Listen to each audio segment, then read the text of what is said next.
Welcome to Paradigms at paradigms.life, the radio show and podcast that brings you inspiring people with visions of a viable future for life on Earth that includes humans. Hi, I'm Baruch. Thanks for tuning in. We're welcoming back a wonderful guest who has made huge contributions to the field of music and politics, activism, women's music. I think you're really going to love hearing what she has to say. She's just done an amazing project. So let's meet my guest right now on this episode of Paradigms.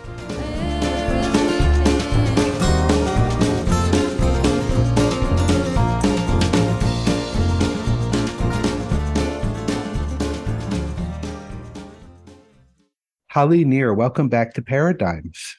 Thank you. Thank you for continuing on and still putting all your heart and soul out there into the universe. Well, thank you. It's what it's all about, right? You too. We've all found different ways to do that. I've had kind of an unusual last year and a half because I was back east. I rented a house from a friend of mine in southern Massachusetts because I wanted to experience all four seasons of the East Coast sort. And having been a Californian all my life, and I really enjoyed summer and fall. And then I got to winter and I slipped on ice. I broke an arm. I dislocated a shoulder. I came back to California, had that colonoscopy I'd been putting off for a long time, and then found out I had cancer. So then I had a really difficult chemo radiation treatment. The radiation left fractures in my pelvis and has completely burned my GI system. And so in the midst of which I had a stroke. Oh my God, Holly. So that's been my last 15 months or so. And it's really given me a pause, to think about how you're doing something in this direction. And all of a sudden something else comes along and says, well, no, you're going to be focusing on this for a while. So I'm alive. You look great, especially considering all that. But anyway, and I had no idea. Lots of curly hair. It all fell out. And I had wavy hair before, but like I've talked to many people who've had the chemo radiation boogie, and it comes back very curly. So, and then about 10 years from now, it'll be wavy again. It's a odd treatment. And I hope they come up with something else for future generations because it brought me to my knees. It was just awful. But I'm here. You are here. You are here. And you have been continuing to do your thing. I mean, I was going to open with, gee, what's happened in the last 8 years, but you just completely blew that out of the water. Sorry about that. It's helpful for me to say it in the front because everything is so influenced by it. Oh, of course. Yep. Well, and, when we confront our mortality, life is a whole new ballgame. Yeah. I'm also very lucky that I came from parents who were very comfortable with death. We grew up on a little ranch and we saw animals be born. We saw animals die. My father used to laugh at parents who would say, now, honey, if I died, well, there's no if about it. Let's get real here. Let's not raise our children on denial. My dad used to say, if you agree to come, you got to agree to leave. So my messing with the possibility of dying has been going on for a long time because I've gone to war zones and because I've crossed the street when a truck was coming. I mean, there's all kinds of ways to die, and it's right there ready to happen from the moment we're born. And yet we don't get comfortable with it. And I'm so glad that my parents, I feel very comfortable with it, with being here and not being here. So that helps. That's awesome. Yeah, was it Hank Williams who said no one gets out of here alive? That's right. Somebody else said, I'm not worried about dying. I just don't want to be there when it happens. Right. I think we do all confront it, and especially as we're getting older. And my brother said this thing to me. He said, I just can't wrap my mind around the complete dissipation of my consciousness. It is something to contemplate one's own the mystery of it, and all of what we think we know are the possibilities. And I'm sure there's more than we know. Yeah. I said to my mom as she was dying, I said, where do you think you go? And she says, oh, I don't go anywhere. I've always been here. I will always be here. We just got to see each other for a while. And I said, first of all, where did you get that? And second of all, yes, exactly. Absolutely. I'm with you. And that made her departure much more graceful. than if you fight it, or you want, why me, or why now? Those are all pretty irrelevant questions. Yeah, the answer is why not? Is why not? Why not you? Why not now? Yeah, exactly. So maybe it's just as much fun as being alive. We don't know. We'll find out. Yeah. Or maybe there's nothing. I mean, I don't spend much time thinking about it. It just, it may be why some people cling to religion, and I don't mean that just in the sense of Christian religion, but any cultural teachings that come along to help people explain why we're here and to explain what happens when we go. But I've never been uncomfortable with not knowing. So I see that, gosh, in some of the early cultures, and they walk outside and there's a total eclipse of the sun. I mean, it must have made people ask some questions. What's going on? I'm totally into curiosity and wonder, and even sometimes fear, but I don't really need anybody to answer that for me. Well, curiosity and wonder are sort of not the opposite of, but they exist in a different way than like terror. Mm-hmm. Absolute terror of annihilation and curiosity don't often occupy space at the same time. And so if you're engaged in the curiosity, you're probably not in that terror, which leads people to think or not think clearly. Right. I think that's true. And we see what's happened to people who are basing their everyday behaviors on fear and hate. Gosh, I feel sorry for them. You know, I mean, what a terrible thing to do. And yet sometimes when I'll walk into a church and I see the cross or photos of what that artist thought Jesus looked like, and I think, how would you feel if you walked into a religious or spiritual space and you saw electric chairs? I mean, the cross is his execution. And how terrorizing for children to grow up with that image. It feels so horrific, just terrifying. And yet there's so many religions and churches that have these scary images. And what does that do to us as little kids who are sitting there in whatever culture it is? I mean, I don't know a lot about spiritual practice in other cultures, so I'm not speaking from experience, but just kind of amazing that that's what we do, put out these horrific images. I'm talking with Holly Near. We're going to hear a couple of songs right now, and then we'll be back. This is Paradigms at paradigms.life. Someone was brave before me. Someone was brave before me. Someone was brave before me. I walk in their path. Someone sat down in the road. Someone sat down in the road. Someone sat down in the road. I walk in their path. Someone stood up to the gun. Someone stood up to the gun. Someone stood up to the gun. I walk in their path. I walk in their path. Move on over, 'cause the people are rising up.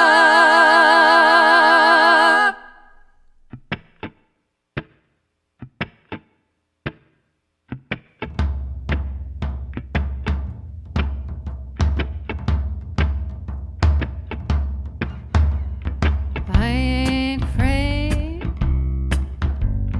I ain't afraid. I ain't afraid.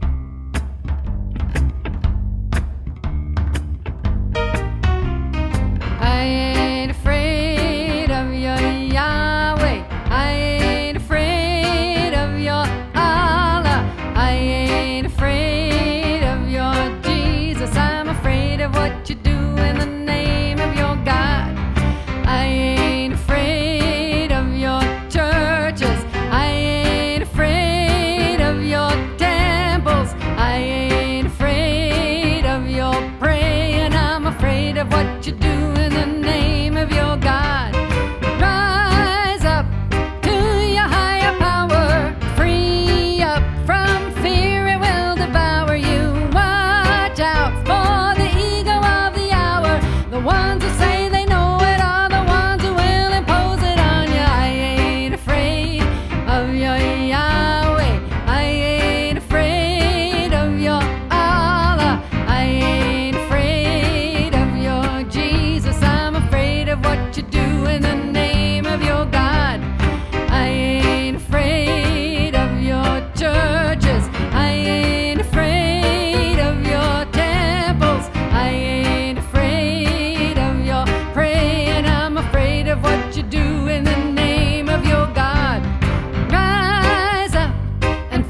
of your Yahweh. I ain't afraid of your Allah. I ain't afraid of your Jesus. I'm afraid of what you do in the name of your God. I ain't afraid of your churches. I ain't afraid of your temples. I ain't afraid of your praying. I'm afraid of what you do in the name of your God. I ain't afraid of your money. I ain't afraid of your culture. I ain't afraid of your choices. I'm afraid of what you do in the name of your God. I ain't afraid of your Sunday. I ain't afraid of your spirit. I ain't afraid of your teachers. I'm afraid of what you do in the name of your God. I ain't afraid of your Sabbath. I ain't afraid of your borders. I ain't afraid of your dances. I'm afraid of what you do in the name of your God. I ain't afraid of your children. I ain't afraid of your music. I ain't afraid of your stories. Afraid of what you do in the name of your God. I ain't afraid of your Yahweh. I ain't afraid of your Allah. I ain't afraid of your Jesus. I'm afraid of what you do in the name of your God. I ain't afraid.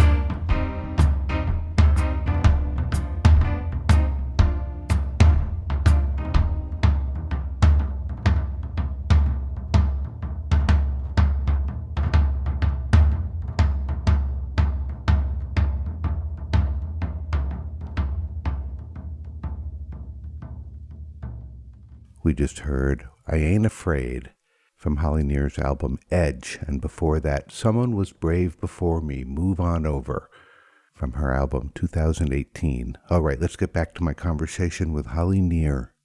So the two songs we just listened to are, I find, very powerful, and I picked them to kind of open the show with because I also think of them as kind of emblematic of your career.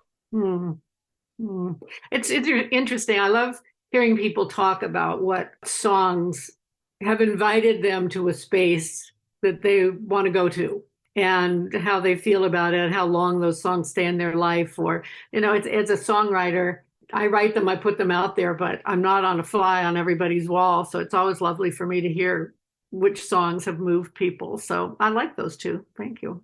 Part of what I get to do with this show is paint a painting using other people's words and music. And unabashedly, that comes through me and my intentions and my message. So your songs are wonderful material. Thank you. I don't always know where they come from. People say, well, what inspired you to write that song? And I said, gosh, I don't even remember.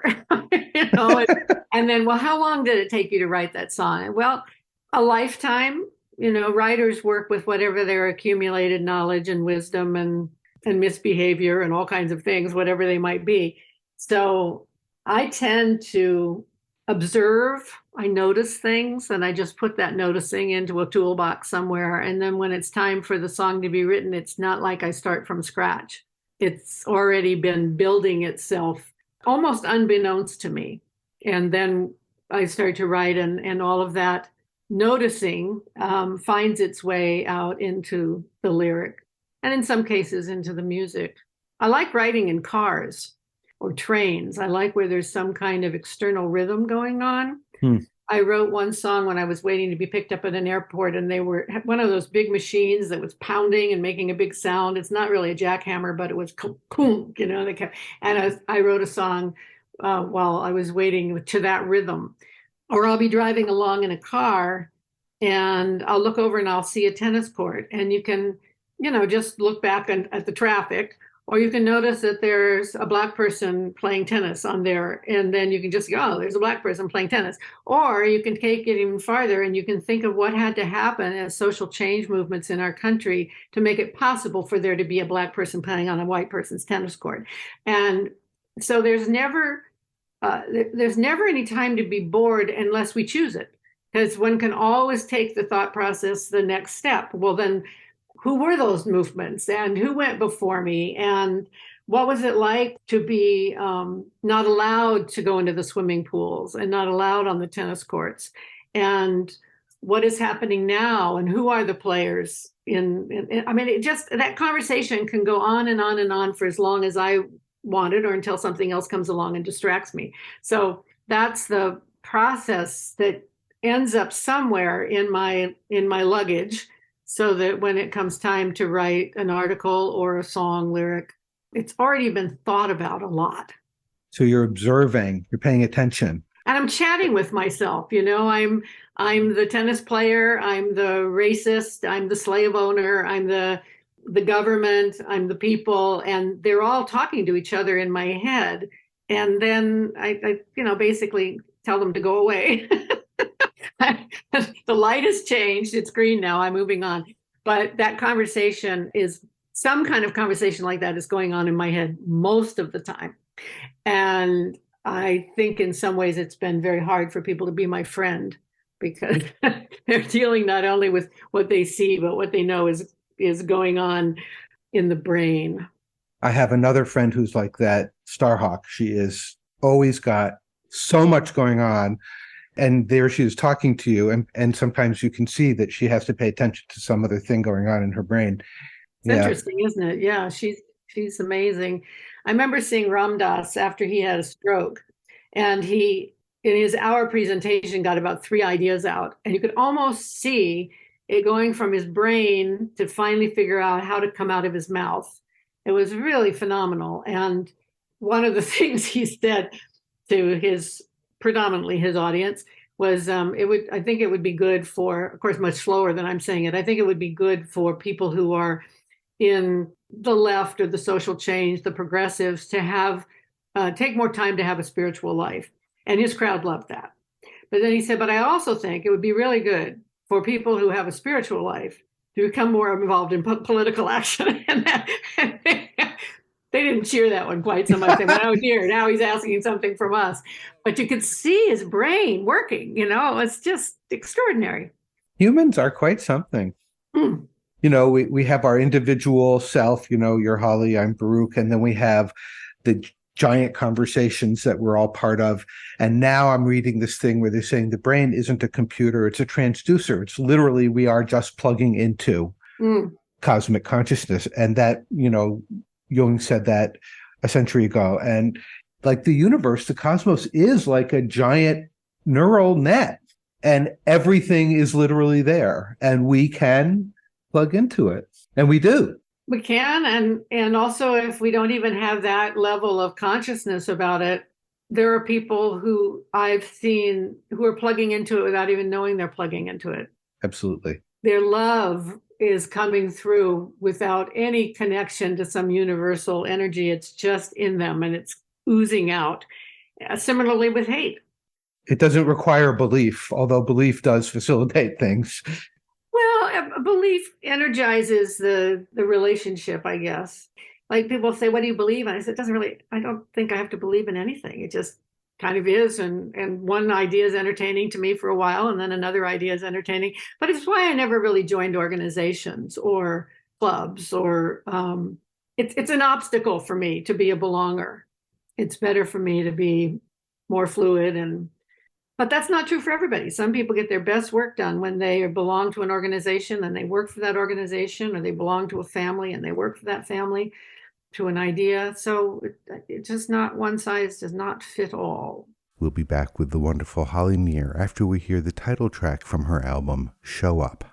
I don't feel good, love is gone. Lost all hope by the crack of dawn. But what more love is on the way. Wouldn't you hate to miss that day? You gotta show up, get ready, see if you know how to rock steady.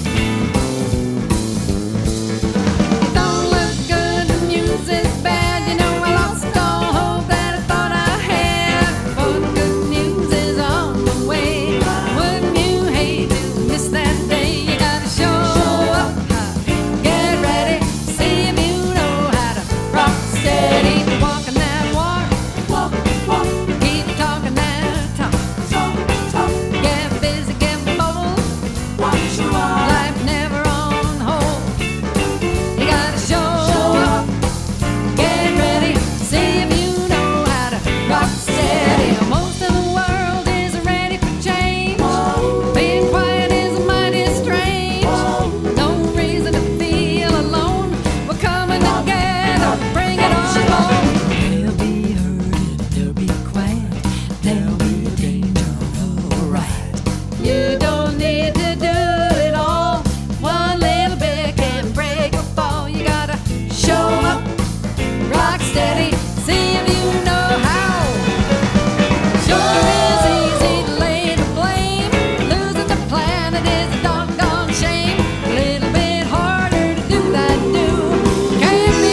That's Show Up from Holly Near's album of the same name.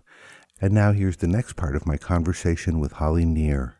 Brains have all different kinds of parts that do all different kinds of things, and we're all part of the giant brain. Well, I feel some extraordinary pain as one of the consequences of my cancer. Not all the time. It will come in waves and it lasts about 24 hours. And I realize that if I lie down and close my eyes and I say to my brain, no pain, no pain, no, as long as I'm doing that, the pain subsides. The moment I stop, the pain is back. And you just go, wow, that brain is really something. When I'm talking to it and demanding something of it, I actually have some power over it. But I can't keep that up for more than 30 seconds at a time. It's exhausting. Right. But it is interesting to know that it's people who I guess have learned to meditate for long periods of time experience it in a way that I can't even imagine. Well, I used to have chronic pain due to spinal issues, which amazingly are better. But I would literally be like, okay, brain, endorphins, please. Mm-hmm. Need them now. And I also, I'm a therapist, so I'm always encouraging clients, ask your brain for a good night's sleep. Ask your brain for a dream you'll remember that helps with XYZ. Yeah. And then there's some people who just have so much extraordinary pain. I have a friend who hasn't been able to sit down because of pelvic pain for 12 years. Been to every doctor, every specialist, everyone. And this is just her life. And nothing's more frustrating and annoying to her than someone like me saying, you should do this or you should do that, because obviously she's done everything possible. But plus, when you're in pain, it makes you cranky. It makes me cranky. Well, it does. And it's like coming up to someone and say, oh, you got a haircut. And you want to go, oh, did I? Like what a silly thing to say to somebody. Really, did I get a haircut? So someone who's got extraordinary pain, to come up and give them a suggestion. Well, have you tried acupuncture? You just want to go, please go talk to somebody else. Don't talk to me. I had experienced exactly the opposite of yours, is that I would go into the pain and be like, I'm going to fully be and just only aware of it. Mm-hmm. And that would make it also subside. Mm-hmm. People can approach this from any number of directions, which is you can just take a lot of drugs. Or you can take a lot of drugs. And sometimes that's the way to go. It's funny. I did take, during the height of some of this pain, took some oxycodone, which was prescribed to me, but it didn't really help the pain. It just made me stupid. So I don't recommend that, although I guess it's helpful for some people. But and then we have such a drug crisis in our world that it's very dangerous to get started on something.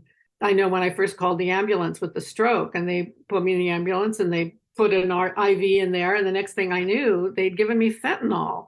And they didn't ask, do you have a problem with fentanyl? It was just, I was begging them to take the pain away. And that's what they did. And when I got to the hospital, they switched it over to morphine.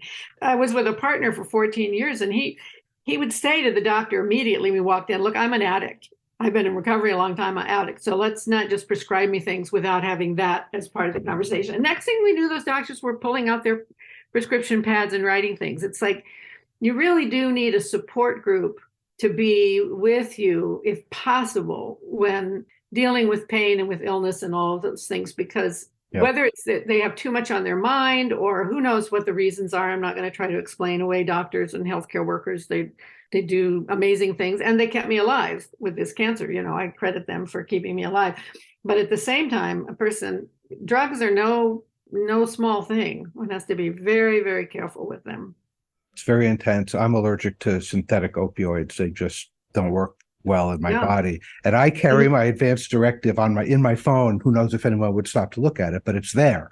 That says don't administer these things because blah, blah. Yeah. Yeah. And there's so many people dying of fentanyl that we have to look at that and say, there but for fortune go I.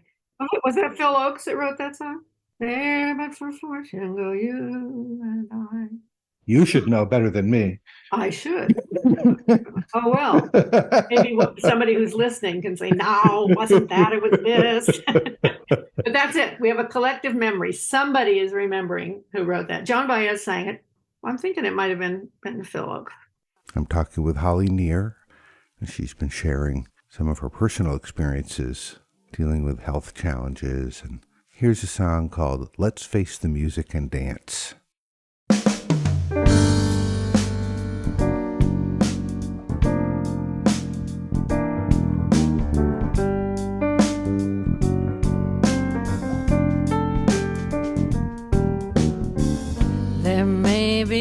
trouble ahead. But while there's moonlight and music and love and romance, let's face the music and dance before the fiddlers have fled, before they ask us to pay the bill, while we still have a chance.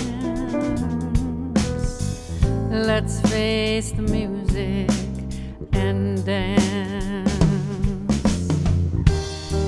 Soon we'll be without the moon, humming a different tune, and then there may be teardrops to shed.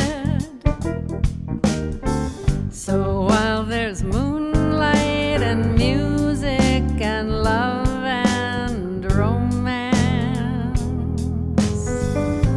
let's face the music and dance.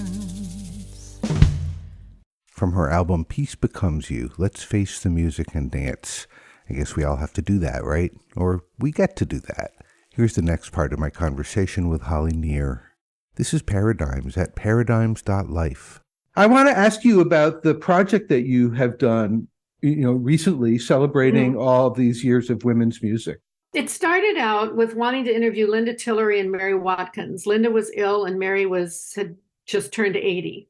And they were two really extraordinary musicians in the Oakland area. And I was kind of in the back of my mind saying, there's this narrative about women's music that it was kind of Holly Near, Margie Adam, Chris Williamson, Meg Christian, white girl with guitar. And maybe in the early 70s that was true. But it certainly didn't stay that way for very long, but the narrative didn't really change. And so I thought, well, instead of going around and just being cranky and complaining about it, let's create a platform for these women to speak for themselves. So I set up the interview with Linda and then with Mary and with Melanie DeMore. And it was so interesting. I've known these women since the 70s. I've known Linda and Mary for a very long time, and I've traveled with both of them, recorded with both of them, and they were still telling me things I'd never heard. And so I said, well, maybe I don't stop here. And the next thing I knew, over a period of time, including some of the COVID year, I interviewed 23 women, most of whom, or a good percentage, maybe 70% of whom were women of color and playing in various styles quite different from white girl and guitar. And it became an accumulative collection of what was going on in Oakland. Gay men went to Castro Street. That's a gross generalization, but that happened. Yeah. Lesbians came to Oakland and they had softball teams and they shared houses because they couldn't afford to live alone. They drove each other to doctor's appointments and to rallies. And the music was like a glue for the Oakland community. And it's a big archive. It all lives on a website out there in the universe for free. Go to becauseofasong.com. becauseofasong.com. And you can't just look at it in 1 hour. It's something you keep coming back to, and then all these different interviews. And there's a photo gallery, 150 photos of these women, both when they were younger and now. The conversation room is where all the interviews live. It's kind of set up like a gallery. And the next room is a listening room, which has 6 or 7 different playlists that I put together. Each has at least 120 songs. And believe it or not, I listened to every one of those. So like 700 songs later, there's this extraordinary listening room. It has women who came before us. It has the lesbian and feminist music world. It has women who took the ideas of feminism out into the mainstream. And then it has the next generation, the amplifiers. And then it has one of women who write about Mother Earth and children. So they're really extraordinary playlists, amazing songs. And then there's a resource page with books and videos that speak to the idea of music that comes out of the feminist and or feminist lesbian experience. It was astounding to work on, absolutely astounding. And I recommend it. And it's going to be out there for posterity for as long as one can access cyberspace, you'll be able to find it. What a great piece of cultural preservation. Yes, and I learned so much. And not all the women are still working as musicians, but a large number of them are. And many of them went on to do extraordinary work using the confidence and the foundation that they got by being in Oakland and this music scene, and yet going out into the world and doing something quite different with it. So, wow. Yeah, I think it's quite wonderful. There are Indigenous women, there's Latinas, there's African American women, there's a whole section about deaf and sign language. One woman is interviewed, Chrissy Kiefer, who was a dancer, but she used women's music as the material that she choreographed to. Lots of different doors that people come through to the conversation. Rhiannon, one wonderful jazz singer, and how she came from the plains and found her way to the city and found her way to jazz. And she ended up working with Bobby McFerrin. She was one of the original women who formed the women's jazz group called Alive. And she's a worldwide teacher now. So there's one story. There's another woman who was a salsa player, keyboard player. There weren't any women that were getting any respect at that time. And she finally surfaced as a really extraordinary salsa keyboard artist. What it was like for her, there's a woman who was a trombone player and went on to make a huge contribution in the Bay Area for jazz school for young people. She talked about being, I think it was in Colorado. No, maybe it was in Kansas or Missouri. But she was torn because there was a jazz player that she really loved in town to go and hear that concert. And then there was a concert that I was doing with Meg Christian. And she just got, oh my God, her life came right before her. Like, which am I going to go to? And she ended up coming to the women's music concert. And it really made a lot of changes in her life. And then in a way that allowed her to return to this jazz artist that she had missed out on. But there was something about the music, women's music, that when you were in a crowd and in the audience, whether it was 30 people or 3,000 people, for many women, it was the first time they'd ever been in an audience of all women. And not all women, there were 10 men. And also the idea that their very existence as a female was acknowledged. Like, this is a place where there is room for you to be a woman. And it looks kind of in hindsight like, well, duh. But when I was growing up, I didn't even know at the beginning that there was that I had a need to identify myself as a woman and to find space for that and to perform in a way that was, for lack of a better word, woman identified, as opposed to performing the way a record executive might want me to. And in fact, I look back at the Holly, Chris, Margie, Meg, kind of early women's music, Alex Dopkin as well. We all were, and Farron, we were all really close to signing major record industry contracts, or we had already. And each one of us, unbeknownst to the other, I mean, I don't think we all knew each other, stepped back and said, I can't do this. I can't do this. And then we found each other. It wasn't like we found each other first and said, we got to get out of here. It was some deeply rooted gut feeling like, I can't be me here.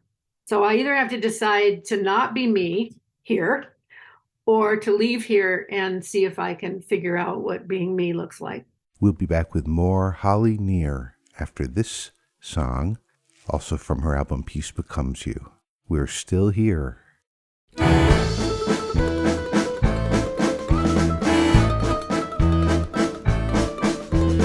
Yes, we can cause a lot of trouble if you send our children to fight and to die, or poison the food, or try to delude us with ads that blatantly lie. Our children have minds meant for learning. If there is a God, then God lives in them. Books are not meant for burning. What is it you feel that you must condemn? But no matter how hard you push us around, there's something around the bend.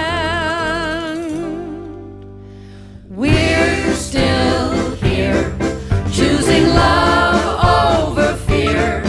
When the lines are drawn, we're still here. We're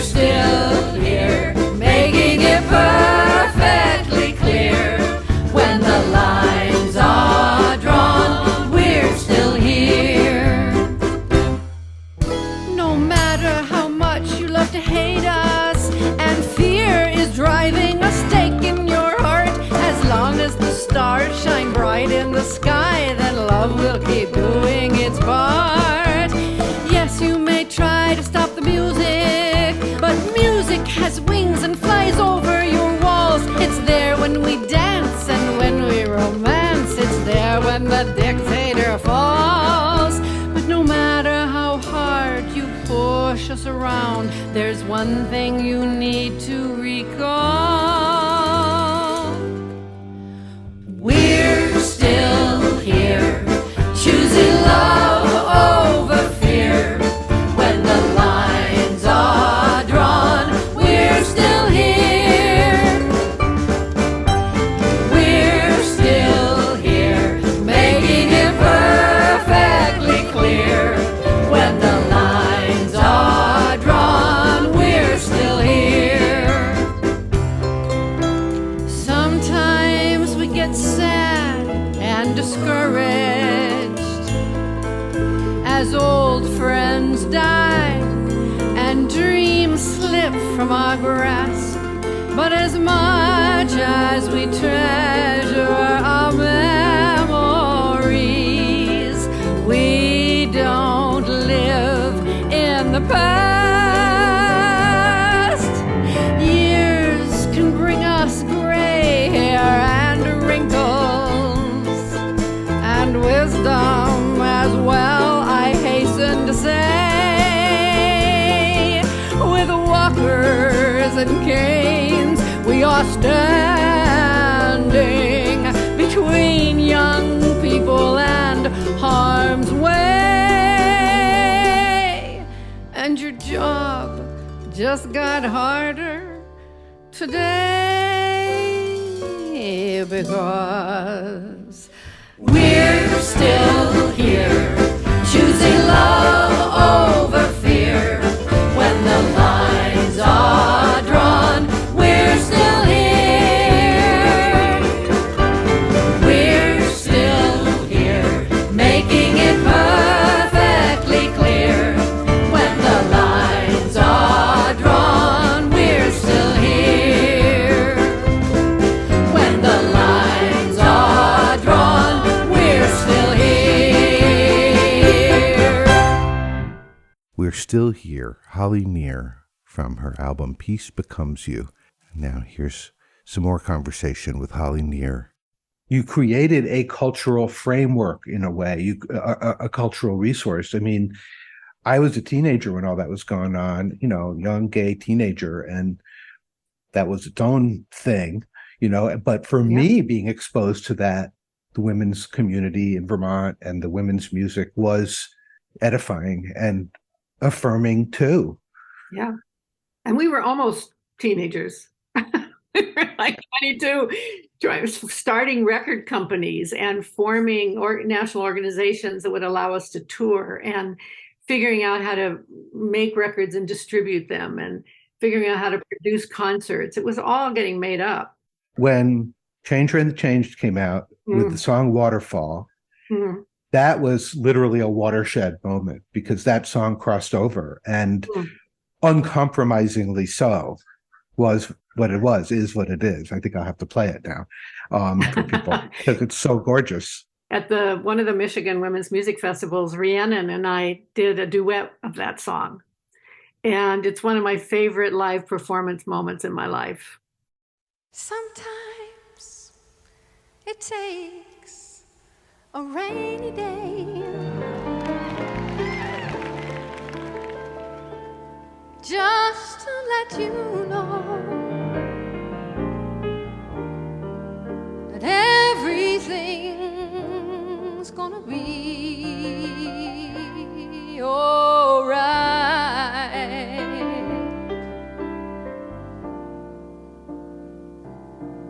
It's gonna be alright.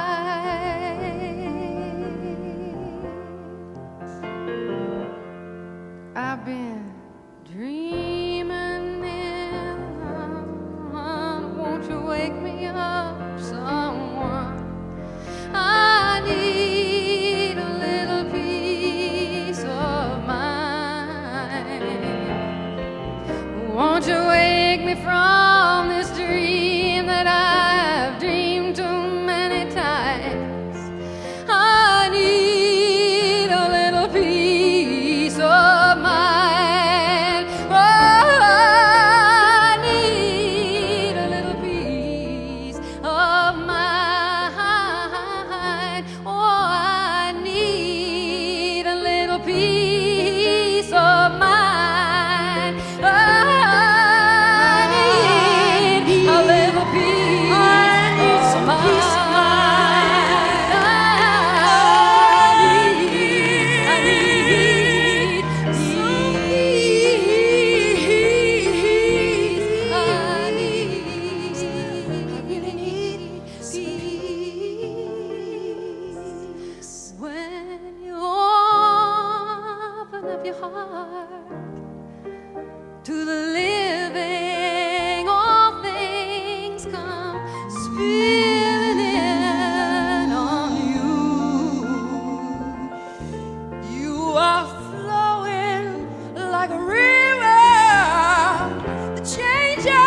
spilling over.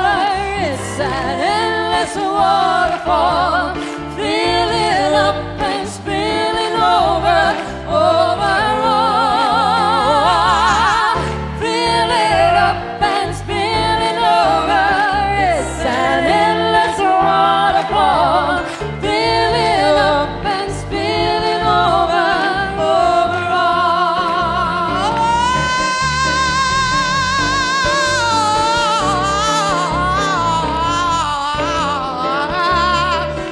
Are you filling up, spilling over?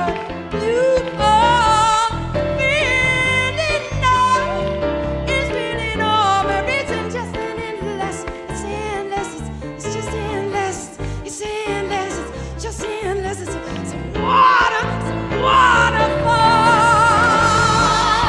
It's spilling over, over and over and over you, filling up and spilling over. I'm filling up and spilling over, filling up and spilling over, over and over and over and over, filling up and spilling over all of you. Filling up and spilling over, it's an endless waterfall, filling up and spilling over,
That's Holly Near and Rhiannon singing the Chris Williamson song, Waterfall, at the Michigan Women's Music Festival.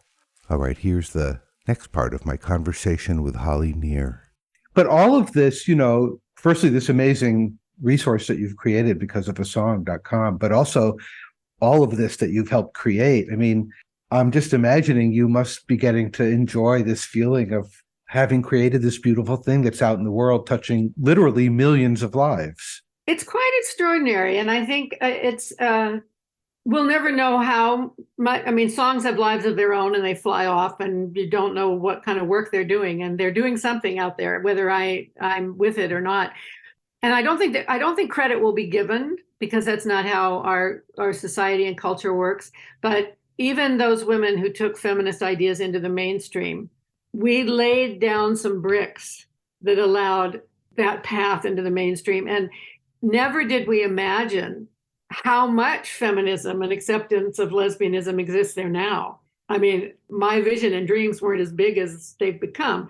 At the same time, you can't just say, okay, it's in the mainstream now, we can stop, because the people outside the mainstream have to keep pushing not only the acceptance of the female and the idea that women have a right to choose what they do with their bodies or to be lovers with who they want to be lovers with, but also that we have a role in sports and we have a role in government and we have a role in medicine and we have a role choosing to have children, not wanting to have children, in travel and, all of that sort of stuff. And this music that got put on little cassettes and put in people's pockets traveled all over the world and to other predominantly English-speaking nations.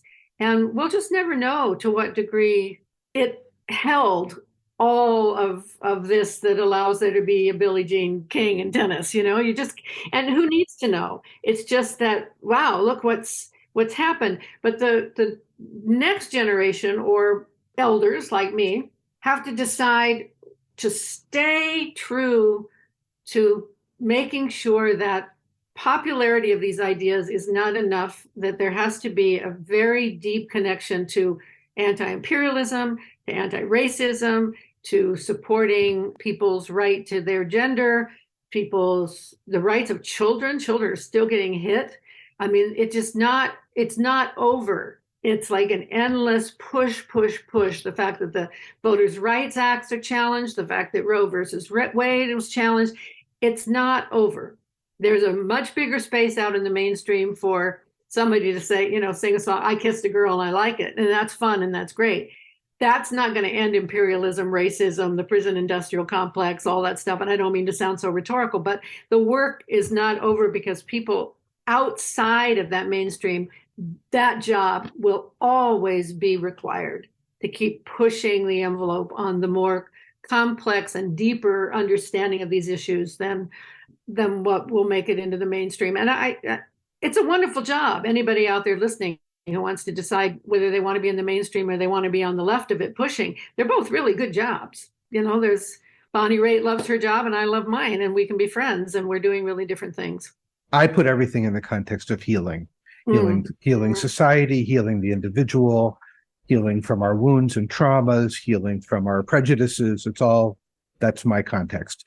And that's what you're talking about. And you say Bonnie Raitt, that song of the year that she just got that just is so gorgeous. That's a song about healing. All the music is ultimately about healing. Not all sounds that are put out on the radio are musical to me, but music that really comes through people ultimately has a healing edge to it, even if it's hard. Yeah, you got to drive by a car and it's got and rap lyrics and whatever. And it may not be something that I inherently understand, because I'm more melodic, but I know that who's ever listening to it in there, that is saving their life. Yep. It's part of their very existence. Or you can go to a classical concert or whatever, the style and the sound of it, it's just getting through it and seeing, can we do this work and try not to abuse each other in the process?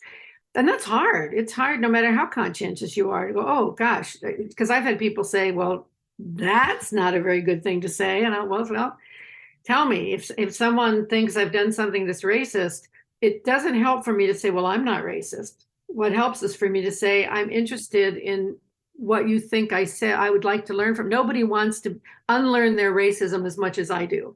You may want me to unlearn it, somebody else, but I really want to unlearn it. So tell me how you felt when I said that. And if we could be open and curious about those sort of things rather than defensive, we'd move through it much faster. And Linda Tillery has been a wonderful musical friend with me for that. And we can talk about these things. We can talk about racism, and it doesn't chase one or the other of us away. Well, the healing is an ongoing process. I don't think we're ever healed. We're not done now. It's ongoing. And that's kind of the beauty of that aspect of life, is we can always be growing and learning. We really can. There is no point at which we must stagnate. No, there's not in it, but there's also, healing doesn't mean necessarily that it's comfortable. No, it doesn't. It's hard. One of the songs on a recent album I did is called Here Comes the Hard Part. And can we make it through the hard part? Some people, when it gets a little rough, they're off in another direction. But can we sit and hold the contradictions? Can we hold the pain? Can we hold the insult? Can we hold it hold it long enough, fearing it's going to burn our hands, and it might, but hold it long enough to get something really powerful from it. And that's a challenge. It's not easy to stand in the middle of something that painful as race and gender and class and starvation and children and, the environment. It's not easy to stand in the middle of that. Here's the song Holly was talking about. Here comes the hard part.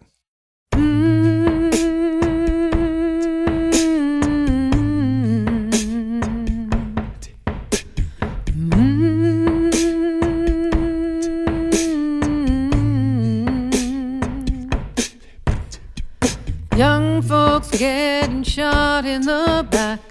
Dangerous being brown and black. You may have thought it was history, but we're not over slavery. The prisons are the new lynching tree.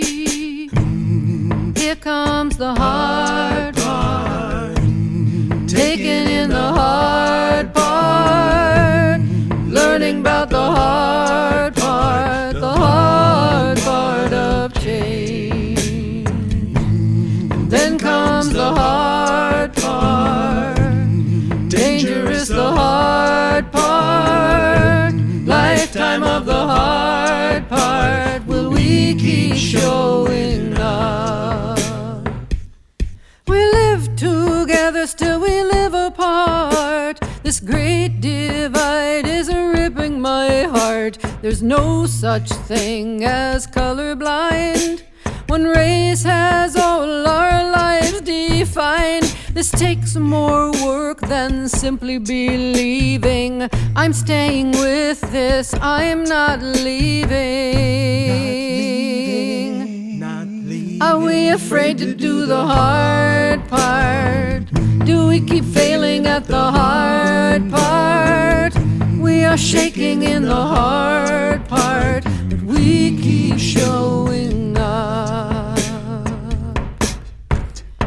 Falling, fearing, failing, shaming, terrifying, hard part of change. 3 women murdered every day, and that's just in the USA. Killed by lovers, by so-called friends. My body breaks, my spirit bends. We hold our sons and daughters with arms unfurled and teach them to be strong and loving in a violent world. Here comes the hard part. Trusting is the hard part. Will we make it through the hard part? The hard part of change. The hard part comes at some with such a vengeance every day. For others it's a choice to care, but they care anyway. Whether born with privilege or poverty in your hand, there comes a time in every life where we're choosing where we stand. And love comes from the deepest impulse we have ever known. People do the impossible, and history has shown the impossible becomes probable. Change crashes through the door, and lives are changed forever, forevermore. Because of the hard part, standing through the hard part, a lifetime of the hard part, but we keep showing up, moving through the hard part, calling on the hard part. I love you through the hard part, because you keep showing up. From her album Peace Becomes You, here comes the hard part, Holly Near. And now here's the final part of my conversation with Holly. And it may maybe that we're all just little ants in the universe, tiny little creatures, and who the hell cares, and, go off and do absolutely nothing positive with your life, and who's going to notice? I can't argue with a person for that. I don't know, but I find it has been a more interesting life to pretend like what I think and do matters. Maybe it doesn't, but it's made for a more interesting life than to be a non-involved cynic. And I can't argue that my way is a better way. I can't argue that anything human beings do matter, but it's made for a more interesting life. I love what you're saying. Yeah. I mean, never a dull moment. Exactly. And why not? And also just to take those moments, like I'll walk down the street and kids are coming out from the high school. I see 4 young men walking along, and I'll look them right in the eye and say, "Hi, I hope you had a great day today." And a while ago, I'd walk to the other side of the street because I didn't want to walk by 3 young teenage boys or 4, their energy was just like, "Argh." And instead I just look them in the eye, and is it good for them? I don't know. It's been great for me. I find that when you look someone in the eye and you say some kind of actual acknowledgement that you see them, most people like it. Yeah, I think so. A young man on the subway the other day when I was in New York offered me his seat. And I just went, "Oh, thank you. I'm getting off at the next stop. But that was really nice of you to think about it." And he was like 15 or something. And I went, wow, that's, a young African-American man. And he was trying to live his life as a good guy, trying to become a good man. I know there's some older women that would be insulted, saying, "I'm not that old. I can stand on my," it's really hard to maneuver through this world when you just have no idea what the other person's going to say or think. But I liked it. And I thought, yes, that's a good vote for kindness. Kindness is the watchword. Thank you, Holly. Really a pleasure to talk with you again. And you too. Holly Near, thank you so much for coming back on the show and talking with me. It was just great to talk with you again, and amazing to hear what you've been through with your health and that you're doing so well, and about the wonderful project Because of a Song. Holly really is someone who's given so much of herself to the world through her music and her activism, and now through this amazing project, becausefasong.com. Check that out. I have been, and there's so much there. It's really cool. You can also learn more about Holly at her website, hollynear.com, HOLLYNEAR.com. She's got a huge body of work and so much inspiration in her music. Holly, thanks again. And if you enjoyed this episode of Paradigms, I hope you'll check out our website at paradigms.life. You can also find Paradigms wherever you find your podcasts.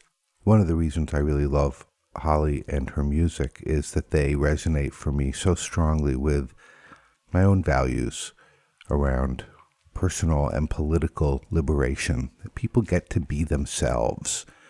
People get to be who they are, and they shouldn't be made to suffer because of it.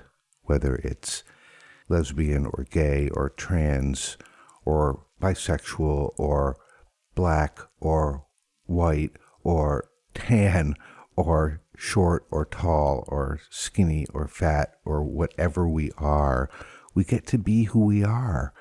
And no one should be making our lives more difficult because of it. The other thing I really appreciate about what Holly said is her own commitment to recognizing her own prejudices and working on them, because we all have them. We're all infected with a certain degree of racism and sexism and all that stuff because we've grown up in societies where those things exist so heavily. But we can recognize those things in ourselves and work on them. So really appreciating Holly Near. I'm going to leave you with one more track of music from her album 2018. It's called Nature. And nature refers to the world around us, of course, and biological nature, but it also refers to our own inner nature, the nature of each person. Maybe this week what we can do is notice our own internal nature. Well, who am I at my most authentic? And just be that person. All right. Thanks again for tuning in. This is Baruch signing off for this episode of Paradigms. We'll be back next time with more inspiring people. Until then, nature. And be well. Nature, is a reminder that we are animals. Life and death and the food chain, all part of the plan. But why does my animal hurt its offspring and sell them down the river for a tidbit, an acre, or a bone? Nature is a reminder that we are animals. Life and death and food chain, all part of the plan. But why does my animal abandon its reason and dampen a spirit with an insult, a bat, or a bomb? Why does my animal? Nature is a reminder that we are animals. Life and death and food chain, all part of the plan. But why does my animal get set on destruction, poison a mother, level a mountain for a promise, a nugget of gold? And anyway, I've just been thinking about it. And anyway, I've just been thinking about it. I'm like that. I think about things in the middle of the night.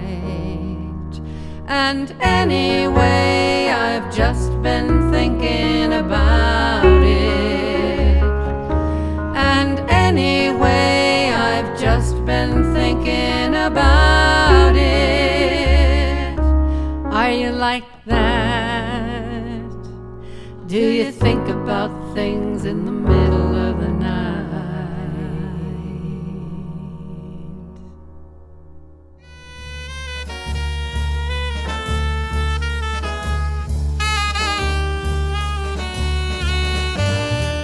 You've been listening to Paradigms at paradigms.life.